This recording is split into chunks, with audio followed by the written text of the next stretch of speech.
Nityananda Paramashivoham Om Nityananda Paramashivoham Om Nityananda Paramashivoham Om Nityananda.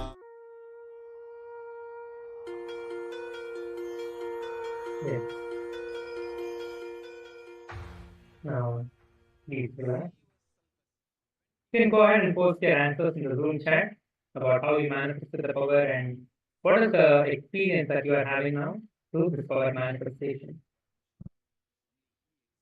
We are having one more segment, a very exciting one. Please get ready and let us continue with the next segment. After all of us share our experiences.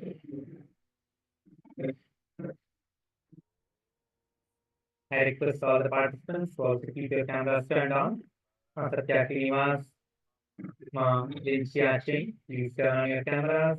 And BD, I someone named BD Mukundu. Please make sure to keep yourself on the camera. Okay.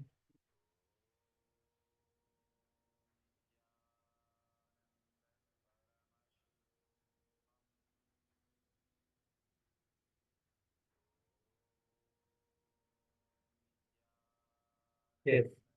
Let us now move on to the next. Drop everything in your life and just surrender. That is what we are going to be looking at now. Just dropping everything and looking towards ultimate experience, the Paramashiva. Surrender is the essence of all the teachings. Just drop everything and surrender. This is the essence of the final chapter of Bhagavad Gita and also the essence of the entire Bhagavad Gita itself. Throughout the ages, this has been the basis of teachings of all the spiritual masters. Bhagavān Śrī concludes Bhagavad Gita with one subject: just drop everything and surrender. Whatever you know as dharma, whatever you know as life, whatever you think you know, just drop it. Drop everything and surrender. Whatever you know is your knowledge. It is just what you know. What is not what is. What is not what is. So just drop everything and surrender. Humans think that is the problem. Our great sages, rishis declare, drop your mind and you will be complete. You will realize your true potential as a human. Enlightenment is a gift. It makes no difference what effort we put in. What we receive is a pure gift. Sri Krishna says, drop everything and surrender. The Sarva Dharman, the Parityayaja. Understand the word surrender. Sharanam means. We think only we have something to surrender. The truth is that we have nothing to surrender. We simply need to open our eyes and see that the divine is there. That it is the existence. Whatever we think is ours does not exist. I and mine that we hold on to are just a mere lies. The moment we understand this is we surrender. When Bhagavan Krishna tells us to drop everything and surrender, he asks us to open our eyes and see the foolishness of the dharma we play with our possessions and expectations. Forget dharma, the code of conduct laid down by religions, and turn to me. I shall be your savior, says Krishna. With absolute authority, he declares, drop all your dharma and come to me with completion. This is your enlightenment. Merging with him, surrendering to him, takes you beyond all the karmic bondages.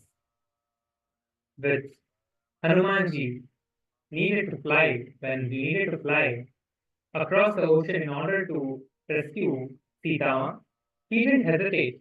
He didn't wonder Am I really strong enough? Can I really do this? What if I fail? Rather, he just took Rama's name, Lord Rama's name, prayed to God, and just jumped.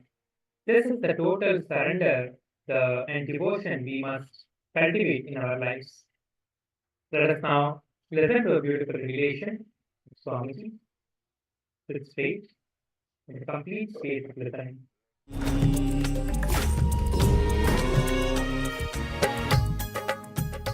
नित्यानन्देश्वरसमारम्भा नित्यानन्देश्वरि मध्यमा अस्मदाचार्यपर्यन्ता वन्दे गुरुपरम्परा. I welcome all of you with my love and respect. I welcome all the devotees, disciples, samajis, satsangis, Shrimahans, Mahans, Kotaris, Tanedars, sitting with us all over the world through Nityananda TV, Facebook Live, YouTube Live, and through two-way video conferencing, having Nayana Diksha.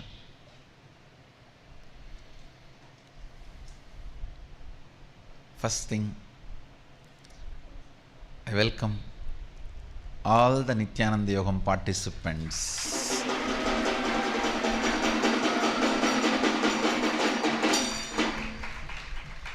The participants who have been invited, to tell you honestly, personally handpicked.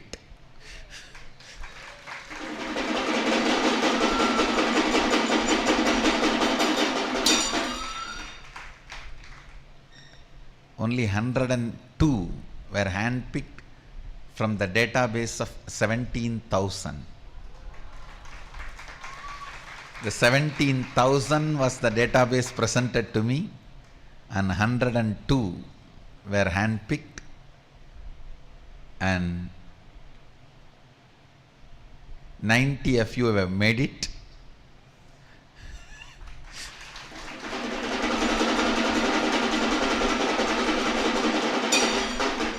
Welcome home.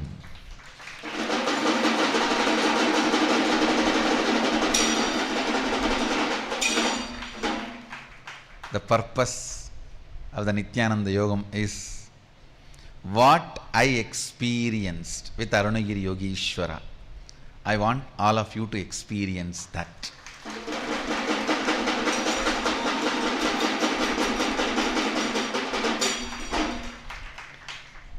I did not have a structured class with him, but it was a no-break inner awakening. It was literally no-break inner awakening. Only one thing I have not seen, he going for 1, 2, 3 I have not seen, that's all. And I am very sure because of Divya Sarira he does not have. Other than that, I have seen everything. It's literally 24 hours life with him. His classes, when he teaches, if he talks 10 words, at least 10 terabyte material will be downloaded. Understand? If he talks 10 words to me, 10 terabyte material will be downloaded into my brain.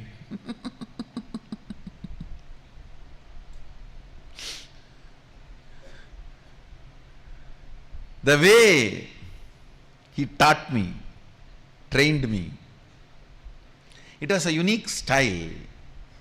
You should actually call that as a Arunagiri Yogeshwara style. He had his own unique style. So much has been transmitted. So much has happened.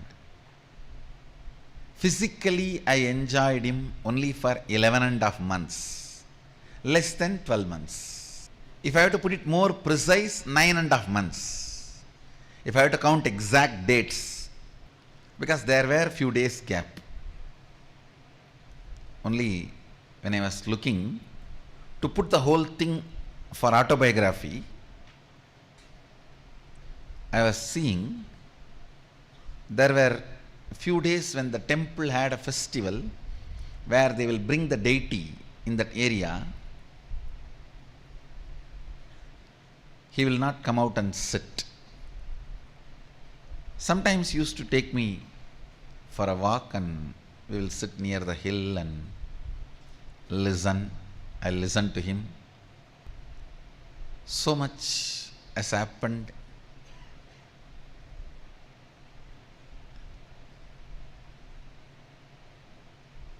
That 9.5 months spread in that 1 year.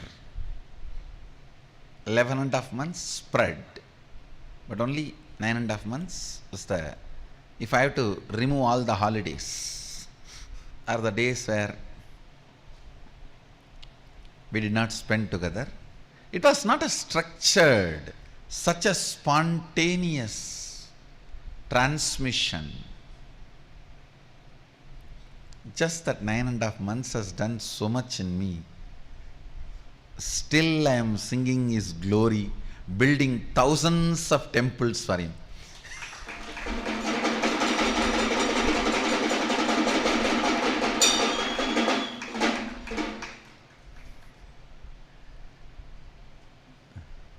The devotion He commands over me and the loyalty I carry, it is literally loyalty towards myself.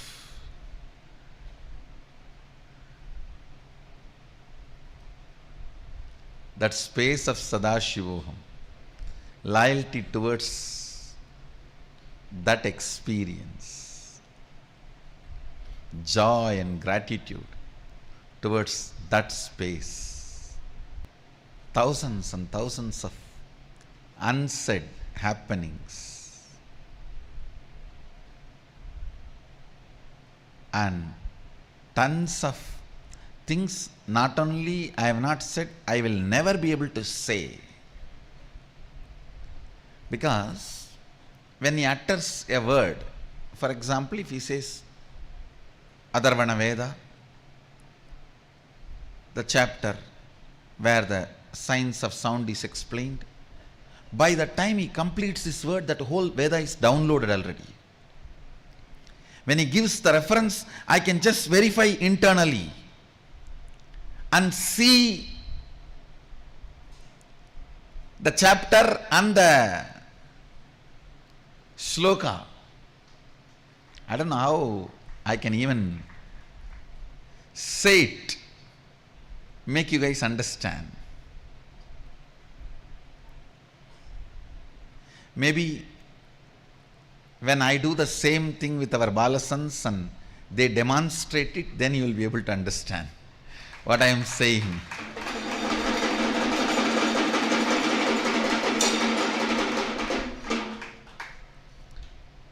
See, in 2003 I told I had my third eye awakened at the age of 12. People were, Some believed, some trusted, some had a hope it may be true. Many had eyebrows raised. Many had their reactions. But now when I make the Balasans do it, when thousands manifest it, the statement looks very 12? Why? Why 12 looks too late? For Swamiji, 12 looks too late. When I uttered the same word in 2003, he claims at the age of 12 he had third eye awakening. Now it seems to be 12, too late. I think Swamiji is junior to me. Many of the Balasans will say. I am much senior to Swamiji. I am only 7'6", I am doing 360. 12? I think Swamiji is little late. Maybe when my Balasans manifest what I am saying now, that when he uttered the word Atharvana Veda and a chapter, it just like a electric shock, something will happen and I know the whole Atharvana Veda. When he utters the word Mahanirvana or Kularnava, immediately it will be like it will land on me like a huge, a powerful spiritual shock, and I will just know the whole content and thought current of it. And when he says 7th chapter, 3rd verse says, I can see clearly in my inner space, yes, that book exists, this is the chapter and this is the verse. I tasted Sarvanyatva during that period. Please understand, I got it permanently when he merged into me is different, that is separate, but tasting it physically, where he can hold the hand of the Sarvanyatva.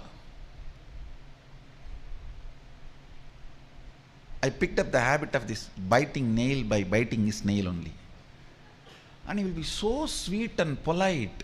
I'll be sitting and cleaning his nail and cutting his nail with my own hand, cleaning it and biting it and removing. The extreme passions of Sadashiva. In those days, nail cutter and all was not lifestyle for us.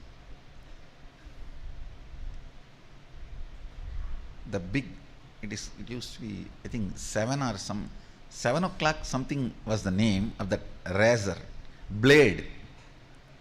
It used to be popular in those days. With that blade only we'll cut the nail.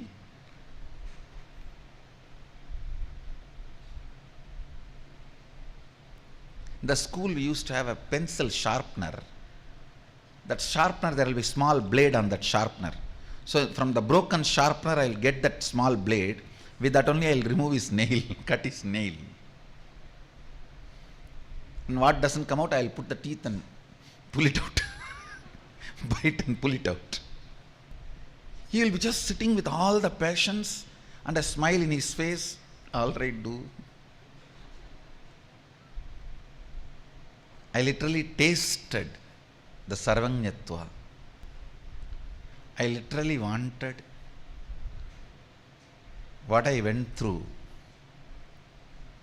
what I experienced, what I enjoyed with Arunagiri Yogeshwara to become your experience. That is why I invited all of you for Nithyananda Yogam.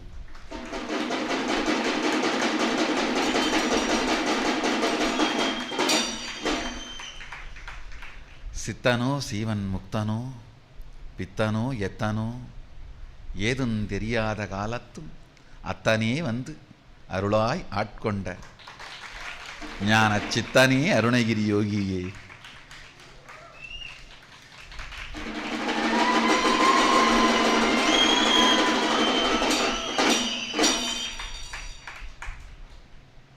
தடுத்தாட்கொள்ளக்கூட தவறு செய்ய போக வேண்டும். தவறு செய்ய போவதற்கு தெரியாத வயதினிலே வந்து அடுத்தாட்கொண்டவன் Ambalavanan.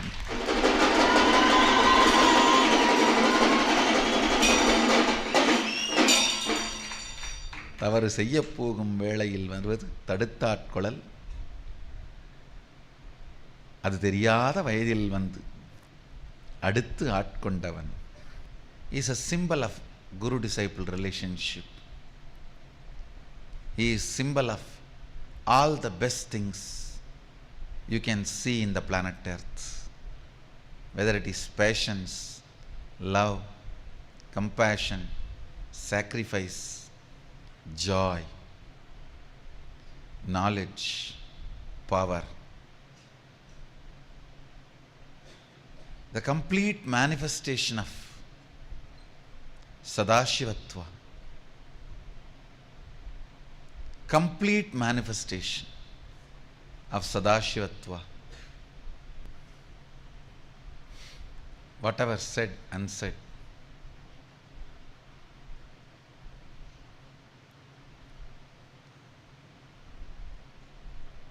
which can't be said.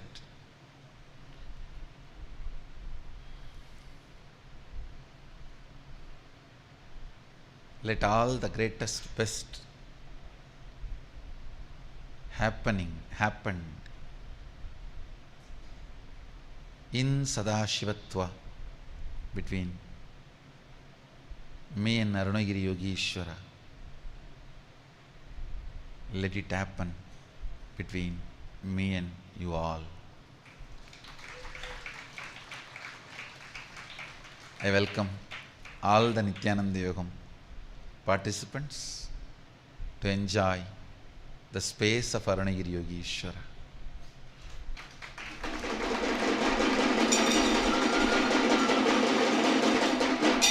Sadashiva. I was so enamored by him. Literally, he bundled up himself into this body. Like how 10 gunny bag of cotton gets bundled up into one gunny bag. Imagine, that is exactly the way he made himself so thicker and thicker and thicker and poured it in this one body and bundled himself up completely in this one body.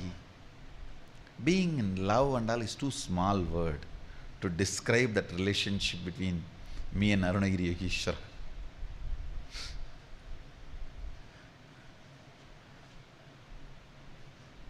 He just bundled up himself into this one body. I think maybe when you experience, you will understand. See, only when I make thousands of people radiate the experience I had, that is the evidence that I had the experience. Because till then it can only be story. So whatever I went through with Arunagiri Yogeshwara, let it happen in all of you. You guys will tell the world it is true.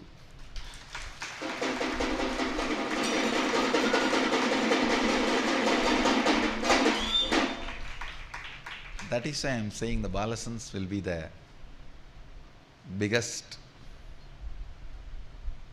Nithyananda's witnesses.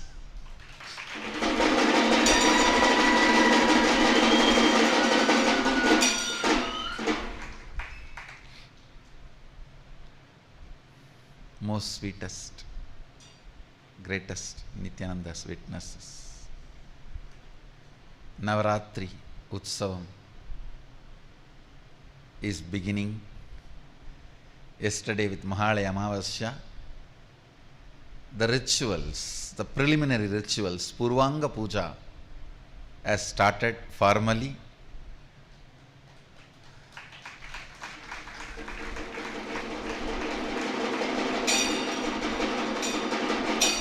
The precise exact Navaratra, 9 nights, starts from tomorrow. Navaratri starts from tomorrow. But with the Mahalaya, the preliminary rituals start. I bless you all. Let's all radiate with integrity, authenticity, responsibility, enriching, causing, living Shuddhadvaita Saivam, the eternal bliss, Nithyananda. Thank you. Be blissful.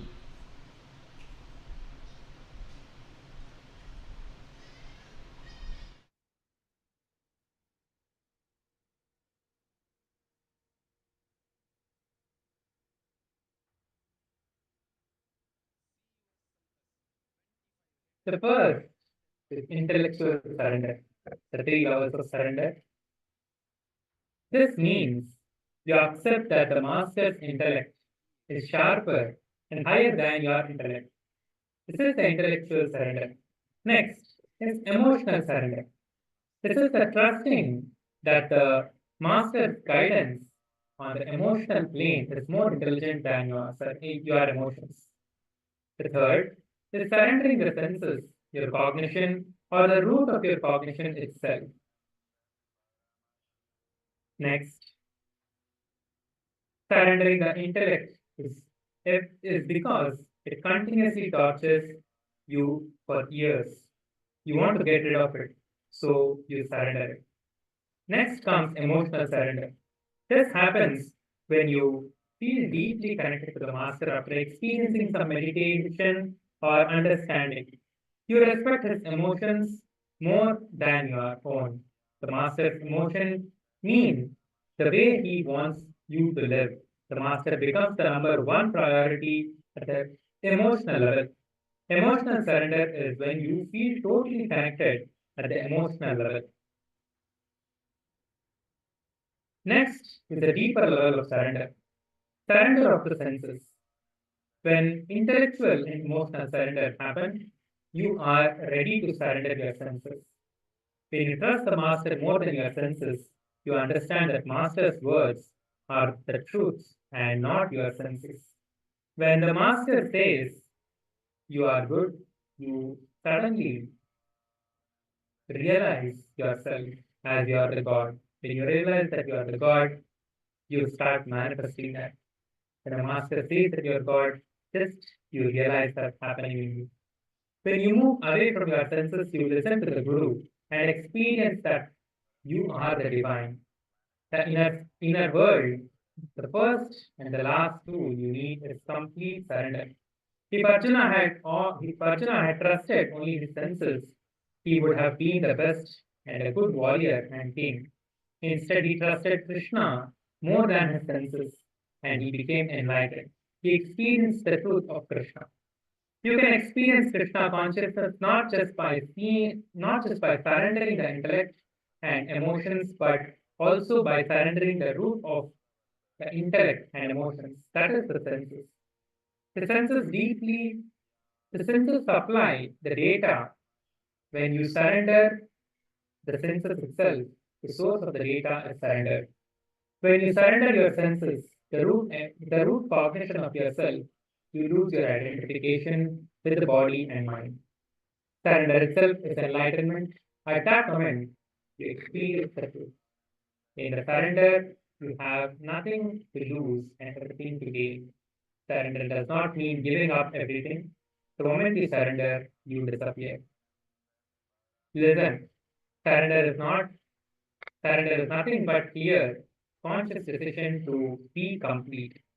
It's the final word given by Krishna. In every master's life, final teaching is surrender. He will conclude, why can't the energy that can move my body, this sun, moon, earth, move my complete life? Naturally, you will have the self-doubt, whether you have surrender or not. Surrender your self-doubt also. Don't think, first I will change and then I will surrender. No. Surrender as you are, consciously, totally. Whatever is mine is in your hands. Surrender completely. Your being will be flooded with a new life, a new energy, and a new bliss. So may you surrender at the feet of the divine. May you enter the space of completion. May you enter into the divine energy. May you become the eternal bliss, Nithyananda. Let us now listen to another revelation by the Supreme Point of View.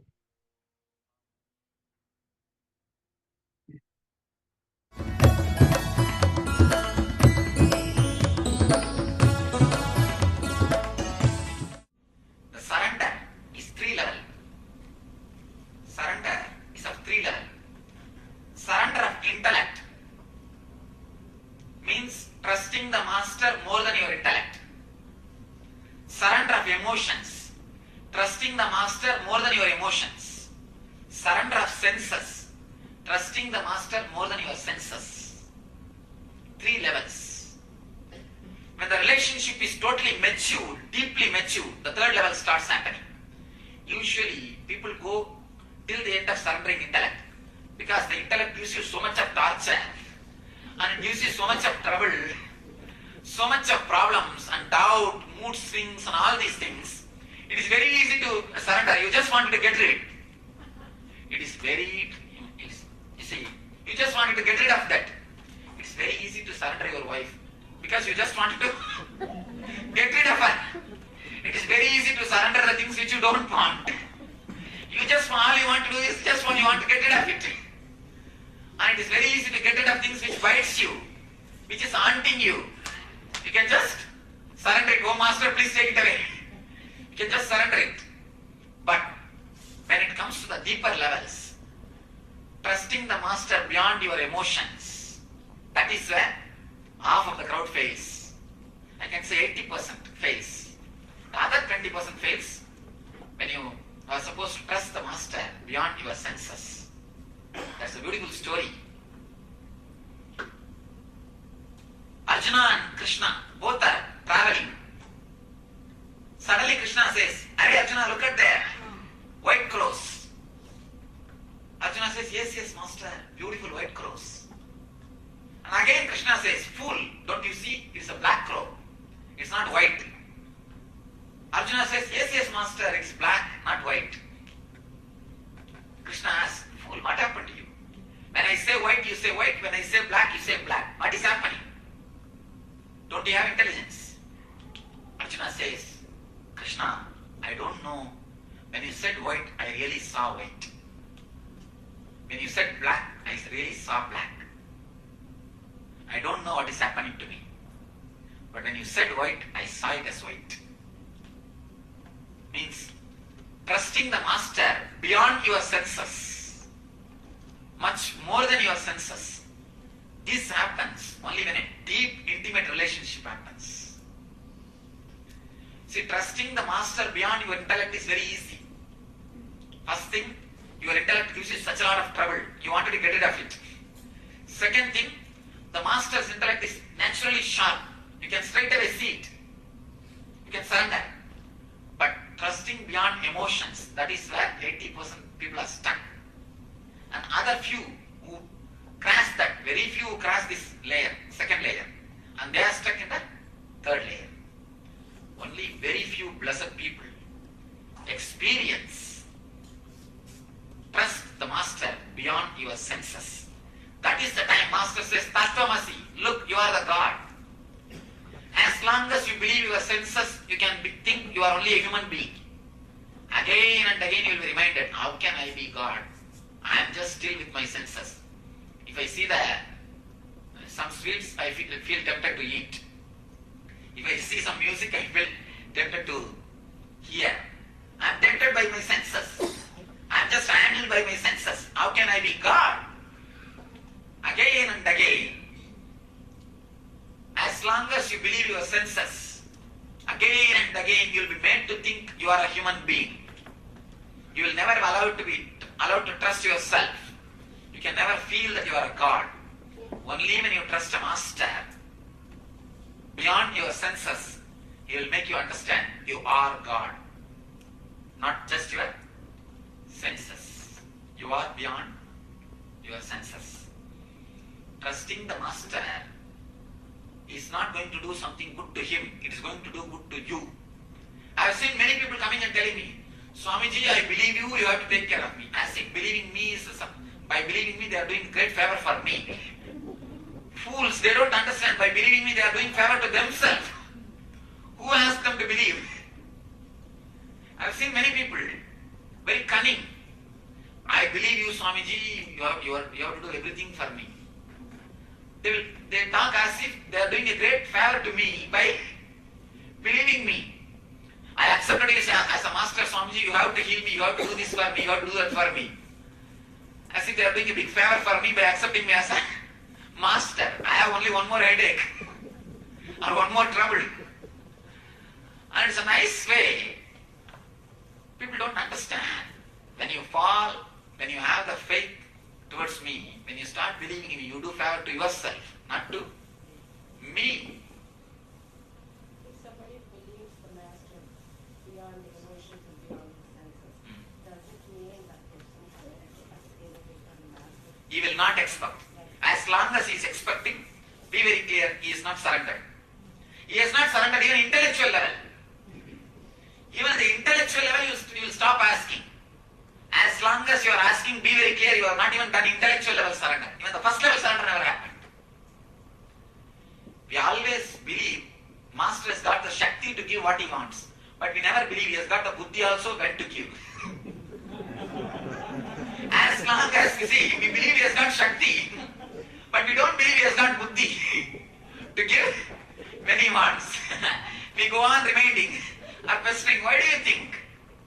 Why do you think we again and again put application? We believe he has got Shakti, but we don't believe he has got Buddhi. No, we know that we can give, but the only thing we don't know, you have to please give now itself. So be very clear. As long as you are asking, you have not even achieved. That's the first level surrender.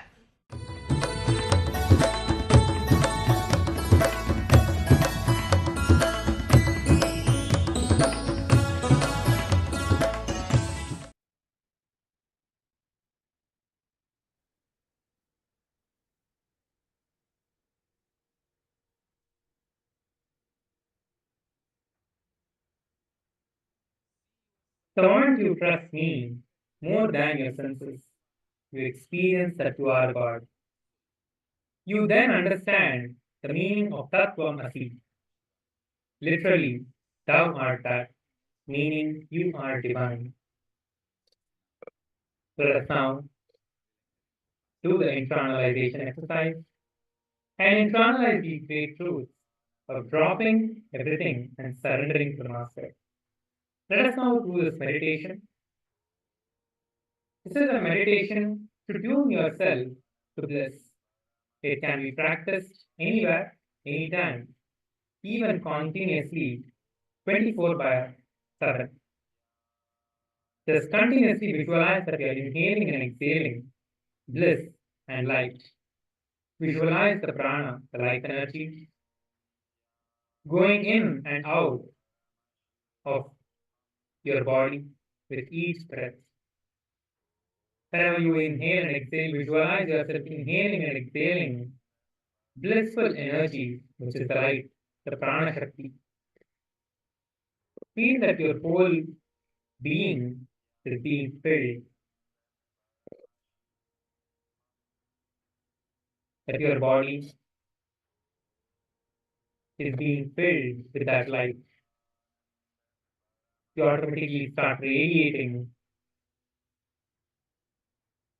that bliss instead of the irritation. Now sit and start the internalization process and the meditation. Intensely visualize and manifest this for the next few minutes.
Yes.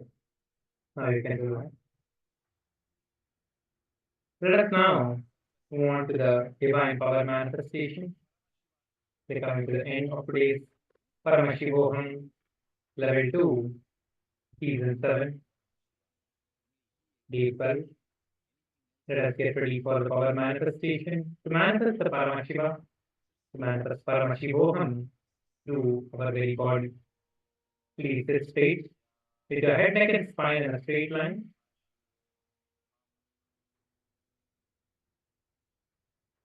Keep your coconut or the object that you are manifesting this power for on your hands, on your palm. Visualize Swamiji intensely in that state of completion and oneness. Look through the third eye at the coconut and decide for the coconut, instruct the coconut for it to move from the place of oneness. Intensely chant the Mahavakya. Let us begin the power manifestation now for the next 3 minutes. Let us do this power manifestation. Nityananda Paramashivoham.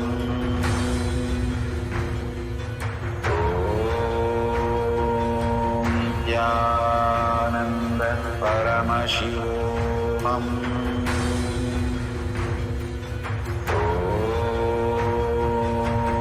Nityananda Paramashivoham.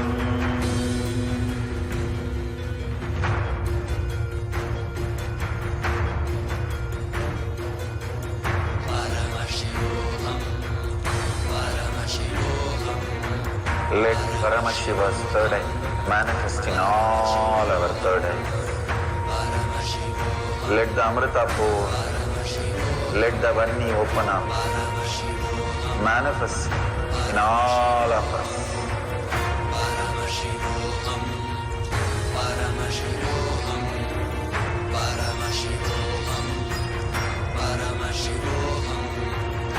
Let Paramashiva overflow, manifest the powers in all our third eyes.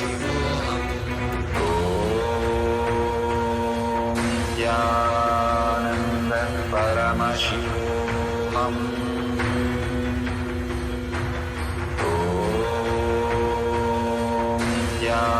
Nityananda Paramashivoham.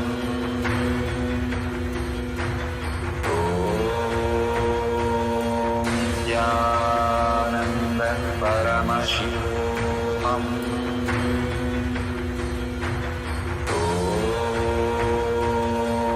Nityananda Paramashivoham.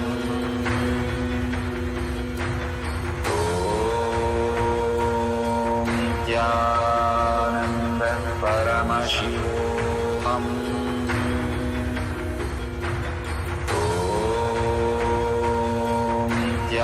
Nityananda Paramashivoham.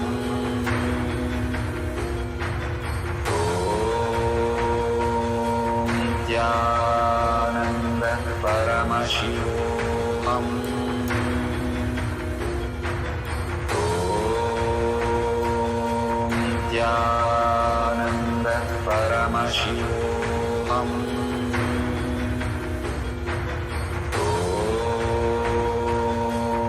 Nityananda Paramashivoham.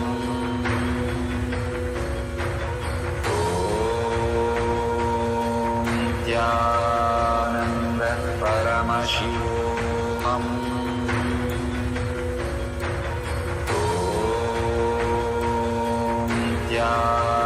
Nityananda Paramashivoham.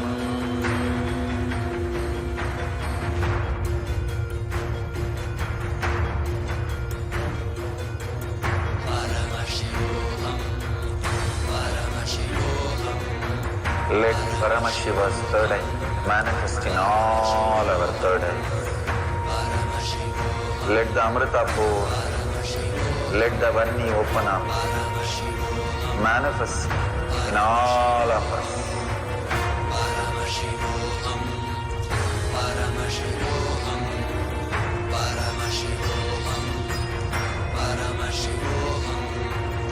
Let Paramashiva overflow, manifest the powers in all our third eyes. Om Jnanandam Paramashivoham. Om Jnanandam Paramashivoham.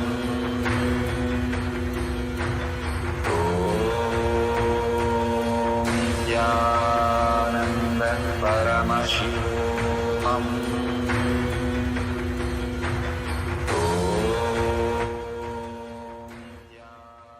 Please relax. Slowly open your eyes. Now, you can go ahead and put the result of the power manifestation, what you manifested during this session of the power manifestation in the Zoom chat. With this, we come to the end of today's segment of the Paramashivoham program. Please share your experience on the social media and as well as the power manifestation. You can share about how you manifested the powers today and what are the powerful cognitions and what are the power manifestations you did today throughout the program. And you can share this with the whole world through the social media on Facebook, Instagram, and all the other platforms as well. So with this, we come to the end of today's program.